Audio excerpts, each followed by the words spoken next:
पूरा विश्व international women's day मना रहा है। ये उन महिलाओं का दिन है जो समाज की बुनियाद मानी जाती हैं। आज हम एक ऐसी शख्सियत के साथ हैं जिनके ऊपर पूरे कॉलेज की बेटियों की जिम्मेदारी है। आज हमारे साथ रांची विमेंस कॉलेज की प्राचार्य डॉक्टर विनीता सिंह हैं।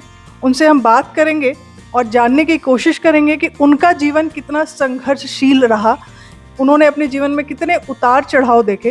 तो आइए हम बात करते हैं और जानते हैं कि उनका लाइफ कैसा रहा।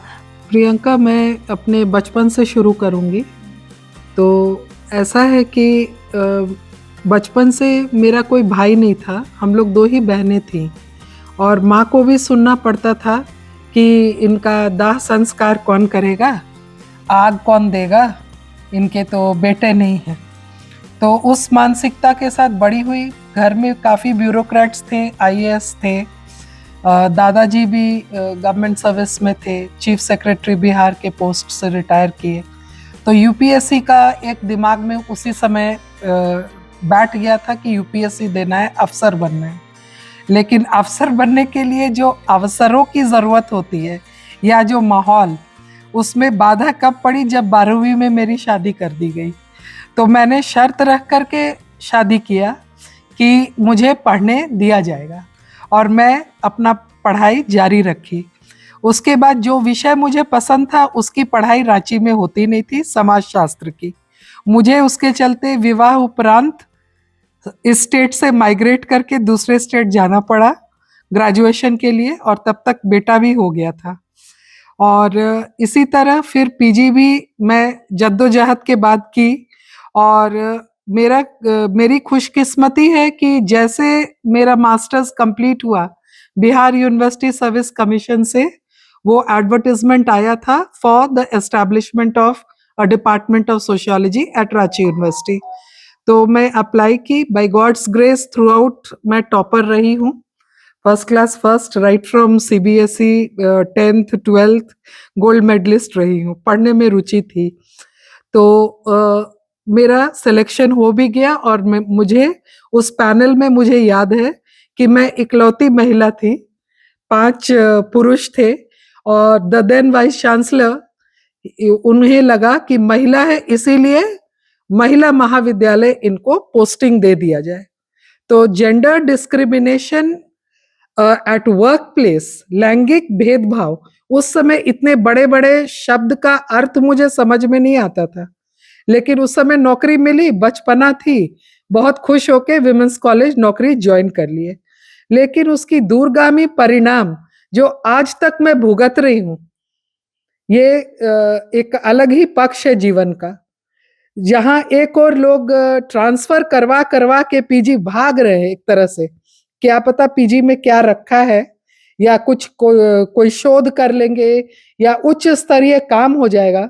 तो मैंने अपने रिटर्न को 2015 से 17 में भी विभाग अध्यक्ष थी।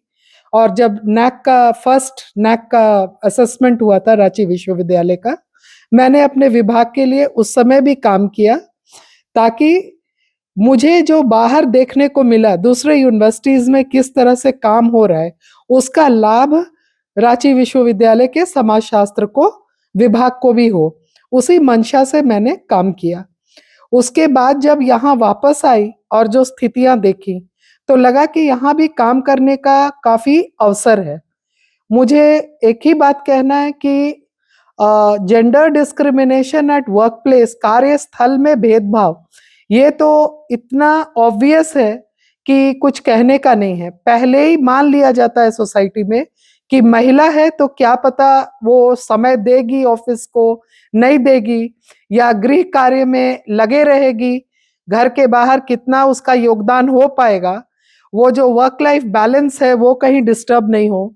मेरे पुरुष कलीग्स मेरे हस्बैंड से भी पूछते थे कि आपकी पत्नी मानव अधिकार विभाग और समाजशास्त्र विभाग 9 to 5 करती है, बिना छुट्टी लिए अनवरत, तो घर कौन संभालता है?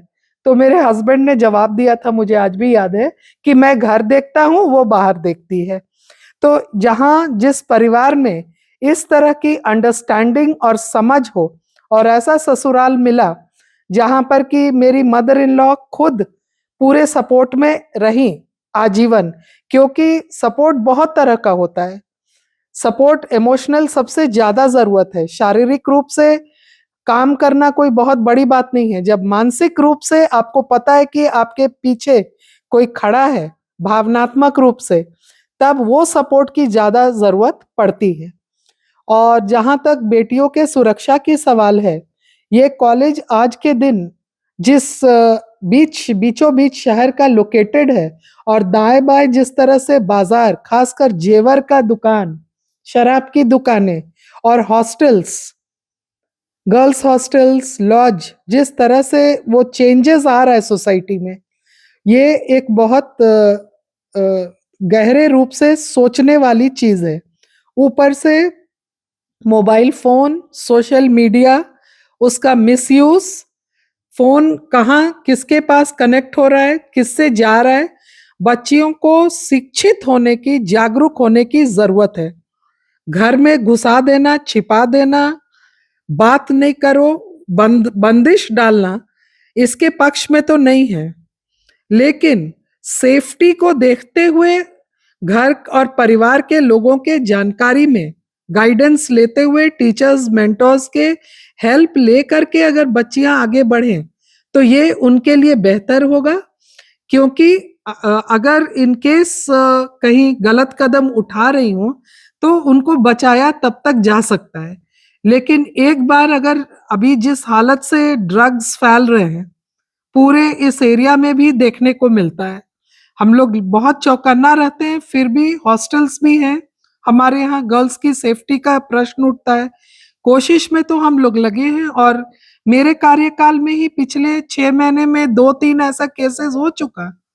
सीसीटीवी तक पुलिस आकर के खंगाली है, बच्चों के अटेंडेंस तक को देखा गया है। They have been lying to their parents कि मैं कॉलेज जा रही हूँ, और कॉलेज पहुंचे ही नहीं है बच्चे, कहीं और हैं। तो ये जो सफर है घर से लेके कॉलेज तक का, इसका तो मॉनिटरिंग हम लोग एक संस्था के रूप में नहीं कर पाते हैं, लेकिन कॉलेज के अंदर हम लोग पूरी तरह से कोशिश करते हैं कि बच्चियों की सुरक्षा का ध्यान रखा जाए। उनके फ्रेंड सर्कल कौन है, उनके आसपास कौन है, किस ग्रुप के साथ वो मूव करती हैं, इन सब चीजों का हम लोग ध्यान रखते हैं। और स्ट्रगल तो हर के लाइफ में है, पुरुषों के भी जीवन में बहुत स्ट्रगल्स है। आज जो भी सक्सेसफुल महिला अपने आप को कहती हैं, उनके पीछे कोई ना कोई पुरुष का हाथ होता ही है। वो ऐसे ही यूं ही खड़ी नहीं हो जाती है। 2 तरह के पुरुष होते हैं, एक होते हैं जो प्रेरणादायी होते हैं, प्रेरणा देते हैं, मोटिवेट करते हैं, और दूसरे इतने चुनौती आपके सामने फेंकते हैं कि इच्छा हो जाती है कि उस चुनौती को स्वीकार करके आगे बढ़ने की।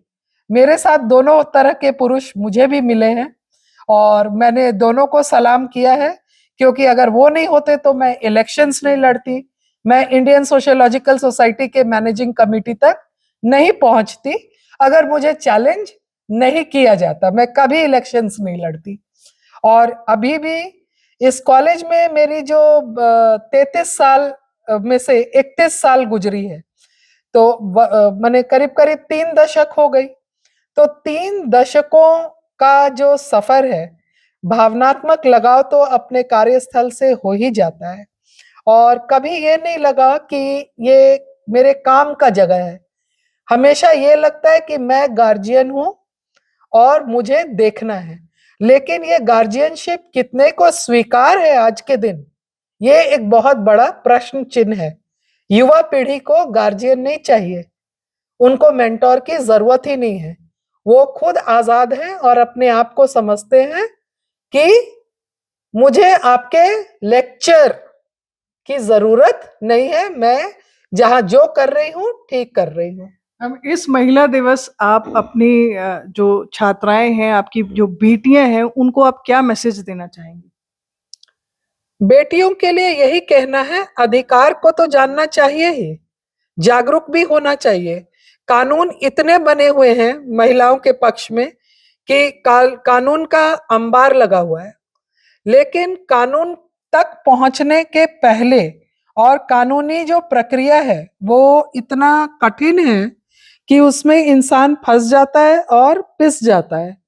अगर उसको कानून के रास्ते को न अपना करके सामाजिक तौर पर, और खासकर अगर मैं समाजशास्त्र की विद्यार्थी हूं, तो अगर सोशली या फैमिली में ही प्रॉब्लम को सॉल्व किया जाए, जैसे बच्चियां हैं बहुत लिख के जा रही हैं चिट्ठी, मैं हीरोइन बनने जा रही हूँ, मुझे मत ढूंढना, बॉम्बे के ट्रेन में बैठ जा रही हैं एक्ट्रेस बनने।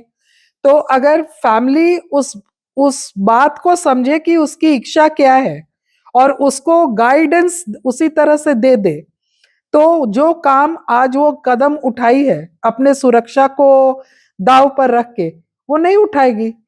गार्जियन को भी ये समझना पड़ेगा कि बच्चा चाहता क्या है, उसके चाहत को देखते हुए तब आप गार्जियनशिप कीजिएगा, तब प्रॉब्लम नहीं होगा। और जो पुराना ख्यालात था प्रोफेशंस को लेकर के, ऑक्यूपेशंस को, कि लड़कियां हैं तो वो या तो नर्स बनेगी या तो डॉक्टर बनेगी या टीचर बनेगी, अब तो सारे प्रोफेशंस में इंक्लूडिंग शेफ, जो खाना बनाने वाले बड़े बड़े 5 स्टार होटल्स में हैं, सब पुरुष है। तो इसलिए जरूरी नहीं है कि जो ट्रेडिशनल जेंडर रोल्स थे उसके अकॉर्डिंग प्रोफेशन और ऑक्यूपेशंस चूज करें हम लोग। चैलेंजेस हर जगह है और the gender equity better answer है, न कि ये कहना कि ये महिला का काम है, ये पुरुष का काम है। जेंडर के आधार पर काम का बंटवारा ये समाज के द्वारा किया हुआ है। व्यक्ति की दक्षता, क्षमता, उसकी उत्पादकता, इन सारे चीजों को ध्यान में रख करके अगर व्यक्ति को उसके प्रोफेशन में या घर में जो काम का बंटवारा है ग्रो करने दिया जाए तो बेहतर होगा। तो ये थी डॉक्टर विनीता सिंह की पूरी कहानी। इन्होंने कहा कि लड़कियों को लड़कों से खुद को कम नहीं समझना चाहिए। वो इन्होंने अपने लाइफ का संघर्ष भी बताया, घर से लेकर कार्यस्थल तक का इन्होंने अपना संघर्ष हमसे बयां किया। इन्होंने लड़कियों के लिए बहुत अच्छी अच्छी बातें भी कही और सबसे इम्पोर्टेंट इन्होंने ये कहा कि हर लड़कियां अपने में कैपेबल है, बस उन्हें अपने अंदर एक चाह जगा लेना चाहिए, क्योंकि जहां चाह वहां राह। प्रभातखबर.com, विश्वास वही, रफ्तार नहीं।